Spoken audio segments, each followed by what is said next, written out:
How's it going, guys? So in this short clip, I'm going to talk about the 5 major things that are going to ensure that you do not get a good score on USMLE/CBSE Com. Okay, so if you do these 5 things, you're not going to get the score that you're looking for. So I'm going to help you understand exactly what to do to get a shitty score. Okay, the 5 major hacks. So the first thing you're going to do is number one, you're not going to study the first 6 hours of the day. So what's going to happen is if you think about the most important work you have to do, QBank, Mehlman PDFs, Mehlmanmedical, etc., you think about the most important work you've got to get done in a day. If you spend the first 6 hours of the day doing that, you're going to be most focused on it. Okay? People think, oh, like I'm slow in the morning. You're not. The first 15, 20 minutes, fine. When you have your caffeine, you're checking your messages, that's one thing. But if you've got an extended morning routine, if you're out jogging for 2 hours and you're like, I'm amazing, I'm healthy, I'm vegan, and I like do a 3 hour like yoga seminar with like stretching and jogging, you're wasting your time. Okay. So it's all like fascinating, but it's not a good use of your time. So you want to front load the most important work of the day, and you're going to be most focused. You want to make sure you've got noise canceling stuff that you can use, and don't be disturbed. Your phone's got to go in another room. Okay. And that's the segue. So that's the first major hack to get a shitty score, is to not study the first 6 hours of the day, leave it for the rest of the day when you're more scattered. The second major hack is, and the segue to that was, keep checking your messages. So if you've got your phone in your pocket, you've got it on the desk next to you. If you've even, and I've said this in prior clips, okay, what I talk about evolves slightly. Even if you have your phone, let's say in your backpack under your desk, that's still not ideal because you're able to reach for it. If you take your phone and you chuck it literally in another room, like not even close, like far away, if you're at like the hospital in the library or something, maybe you can find a locker, put it away. Or some people go to a cafe and they leave it out in the car. You got to have your phone away from you, because the number one thing that's going to make sure that you get a shitty score is continuing to check your messages. Now, there's exceptions. If you're a content creator, or you're a business owner and you've got things to cater to, fine, but I don't think that applies to the vast majority of you. You've really got no reason to be checking your messages. You're checking your messages, you're checking your social, you're doing the standard, like, let me check my Instagram, let me check my what, like, that's not what you want to be doing. Okay, so you have to have some discipline.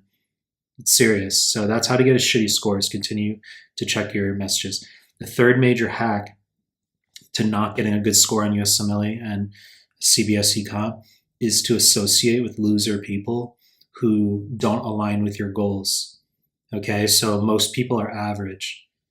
Most people are not in shape. Most people are not good studiers. Most people are not encouraging and motivating and facilitating of you working hard and getting a good score.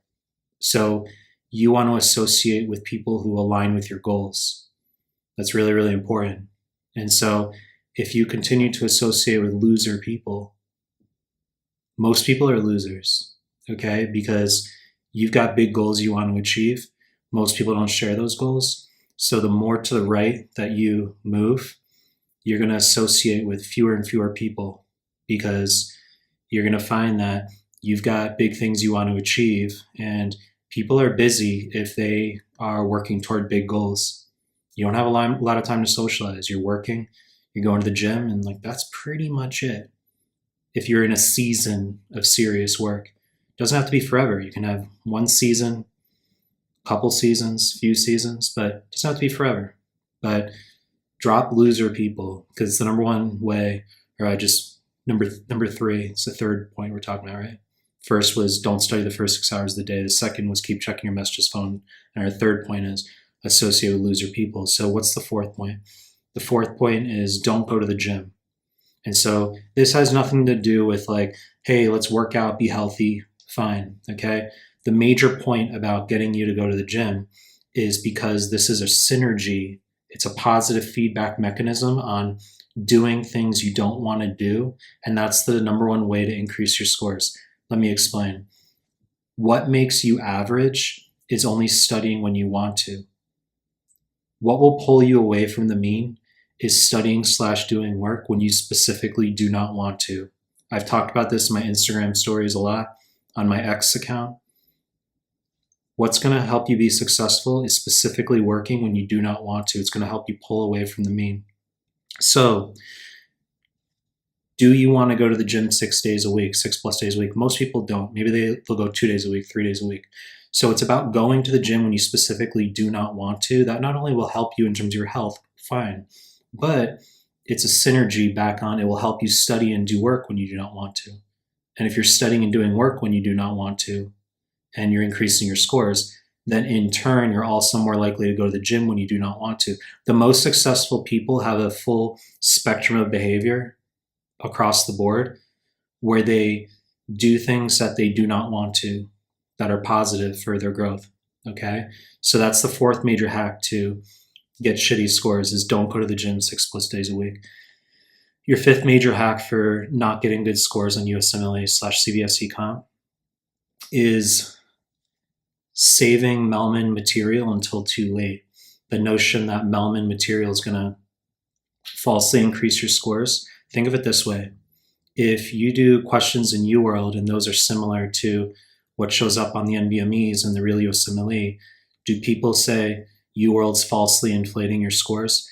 If you're doing some bullshit fucking nonsense resource and it doesn't have any relation to the NBME exams, your scores won't go up. And you get some people who prefer that. They say, well, I won't get a false elevation in my scores, so I'd rather study stuff that has no relation to USMLE.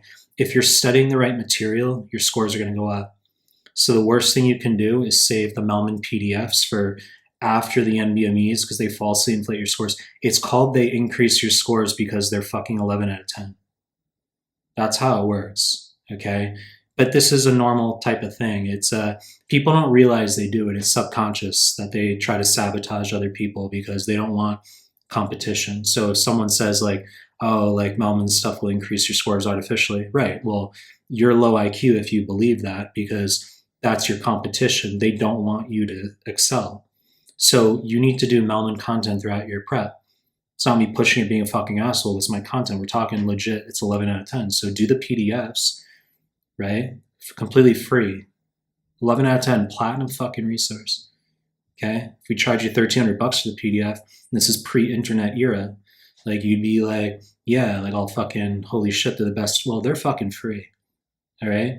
So you're going to do the Mehlman PDFs and you want to do the YouTube playlist here on the playlist that I have with the different subjects for the MCQs. You want to do those throughout your prep. Okay, so the first 6 hours of your day should be you're chopping out QBank, the big important work. QBank, Mehlman PDFs, Mehlman Anki. Anki is going to accelerate it's going to accelerate the speed at which you ingrain the knowledge. It's about speed, the self-repetition / space repetition, okay? And after you do the QBank and Mehlman PDFs, Anki, do the videos toward the evening. So 5 major ways to get a shitty score on USMLE CBSE comp. We said number 1, don't study the first 6 hours of the day. Don't front load the first 6 hours of the day with work. Save the most important work for later in the day. That'll help you get a shitty score. The second is check your messages frequently while you're studying. That will definitely help you get a shitty score. That's what we want. Number 3, make sure that you associate with loser people who are mediocre and don't work hard. Okay, that will definitely help you get a shitty score, which is a good thing. Number 4, don't go to the gym a lot. Be sloppy, slob, out of shape. Don't be working toward better health, okay? And only study when you want to. Only do work when you want to, and when you don't want to, take long breaks. Don't go to the gym, eat pizza, do all that, drink a lot, and that will help you get a shitty score, which is a good thing. And then 5th is save Mehlman material for very late in your prep, or don't do Mehlman material at all. That'll really help you get a shitty score, okay?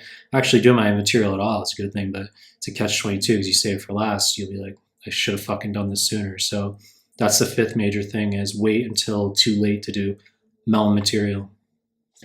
You know the deal. I'm going to make more content on subscription. Appreciate your time. That's it.